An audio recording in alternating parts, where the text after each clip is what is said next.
our YouTube channel of Ornit Solar. I am Twinkle and we are here to discuss about Power Optimizer technology. So basically we will discuss कि Power Optimizer technology क्या होता है.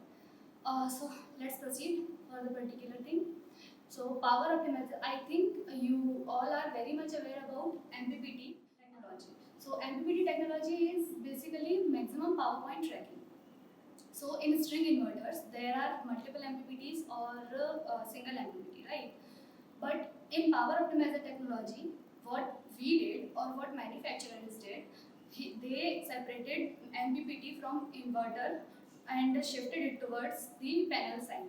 Means हम लोग यहाँ पर क्या करते हैं, power optimiser is nothing, it's just an MPPT जो कि हम लोगों ने इन्वर्टर से निकाल के पैनल्स के पीछे शिफ्ट कर दिया है. सो एमपीपीटी का फंक्शन क्या होता है?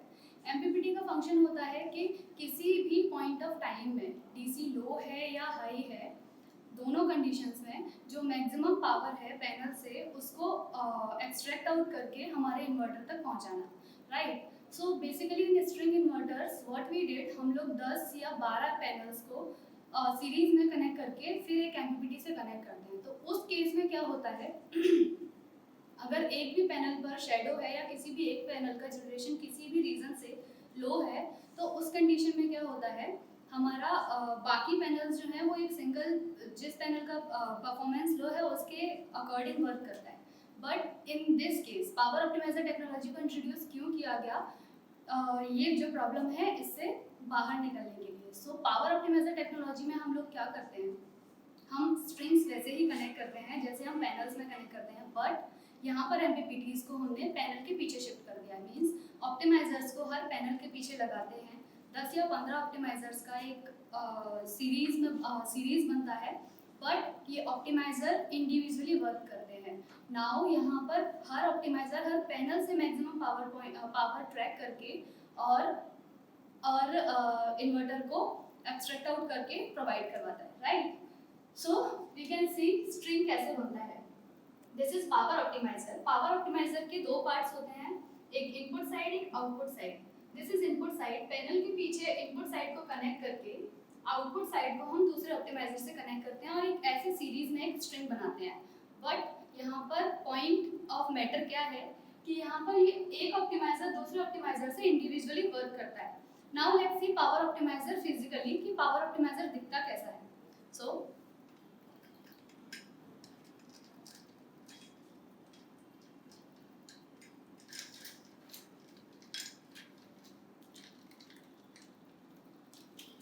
this is our power optimizer, basically a MPPT, right? This is its input side जो हम पैनल से कनेक्ट करते हैं. पैनल का मेल और फीमेल कनेक्टर यहाँ पर कनेक्ट करते हैं और ये है आउटपुट साइड. आउटपुट साइड को हम अपने कंसेक्यूटिव ऑप्टिमाइजर के साथ में कनेक्ट करते हैं.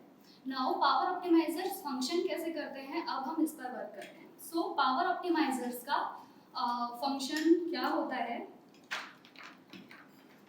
ऑप्टिमाइजेशन मीन्स किसी भी चीज़ की परफॉर्मेंस को बढ़ा देना. सो पावर ऑप्टिमाइजर्स का फंक्शन यही होता है कि वो पूरे प्लांट की परफॉर्मेंस को बढ़ा देता है और एफिशिएंसी को इंक्रीज करता है. अब वो कैसे करता है, let's discuss this. So let's take one example. So what we did here, हम लोग 14 ऑप्टिमाइजर्स का एक स्ट्रिंग बनाते हैं और 14 ऑप्टिमाइजर्स का एक फंक्शन होता है कि उन्हें एक एग्रीगेट बेसिस पर एक पर्टिकुलर ऑपरेटिंग वोल्टेज होता है जो इन्वर्टर को प्रोवाइड करना होता है, राइट? इन दिस केस अगर क्या होता है, अगर एक ऑप्टिमाइजर फंक्शन करना किसी भी रीजन से कम कर देता है या बंद कर देता है तो अदर 13 ऑप्टिमाइजर्स विल ट्राई कि वो उसके परफॉर्मेंस को ओवरटेक करके इन्वर्टर को ऑपरेटिंग कंडीशन में रखे, इन्वर्टर को शट डाउन ना होने दे. But in string inverters what will happen, अगर एक भी पैनल और एक भी स्ट्रिंग का कनेक्शन लूज हुआ तो उस रीज़न से पूरी स्ट्रिंग वर्क करना बंद कर देती है और उससे हमारी परफॉर्मेंस पर बहुत इफेक्ट पड़ता है.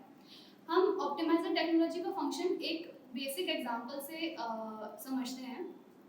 एक छोटा सा एग्जांपल है, लाइक एक क्लास में 10 बच्चे हैं और एक टीचर है. एक टीचर ने डिमांड किया कि 10 बच्चों को कंट्रीब्यूट करना है 100 रुपीज़, राइट? तो अभी अगर हम लोग उसको सेपरेट करते हैं तो हर बच्चे को 10 रुपये कंट्रीब्यूट करना है. बट इन दिस केस अगर एक बच्चे के पास में 10 रुपये नहीं है तो बाकी 9 बच्चे इस तरीके से कंट्रीब्यूट करेंगे कि वो 10 जो 10th स्टूडेंट है उसके डेफिशिएंसी को कंप्लीट कर पाए और टीचर को एनीवे 100 रुपीज़ दे के दें, बिकॉज टीचर को मतलब है 100 रुपीज़ से। सेम हियर, यहाँ पर इन्वर्टर जो है वो टीचर की तरह वर्क करता है। एक इन्वर्टर का एक पर्टिकुलर ऑपरेटिंग वोल्टेज है जो उसको चाहिए हर कंडीशन में, और ऑप्टिमाइजर स्टूडेंट्स का वर्क करते हैं जो किसी भी कंडीशन में उसको वो प्रॉपर वोल्टेज प्रोवाइड करवाते हैं, right. So this is an example of how optimiser is functioning. Optimiser technology में हम लोग यूज करते हैं बक एंड बूस्ट कन्वर्टर। वो क्या करता है, इन केस अगर हमारे डीसी हाई है, उस कंडीशन में हमारे अच्छे वोल्टेजेस जनरेट हो सकते हैं, तो उस कंडीशन में जब हमें उतने ही वोल्टेजेस की रिक्वायरमेंट है, उस कंडीशन में हमारे ऑप्टिमाइजर्स सेंस करके अपने वोल्टेज को उतना ही लोअर डाउन कर लेते हैं, राइट। और सेकंड कंडीशन आती है जब हमारे डीसी लो है और हमारे इन्वर्टर को ज़्यादा वोल्टेजेस रिक्वायर्ड है, तो उस कंडीशन में ऑप्टिमाइजर्स उसे सेंस करके अपने वोल्टेजेस को इंक्रीज कर देते हैं। तो this is called buck and boost converter और बक एंड बूस्ट टेक्नोलॉजी। सो हम लोग ऑप्टिमाइजर्स में जो यूज़ कर रहे हैं वो बक बूस्ट टेक्नोलॉजी है। I hope this video is very much helpful for you. Please like, share and subscribe for our YouTube channel. Thank you.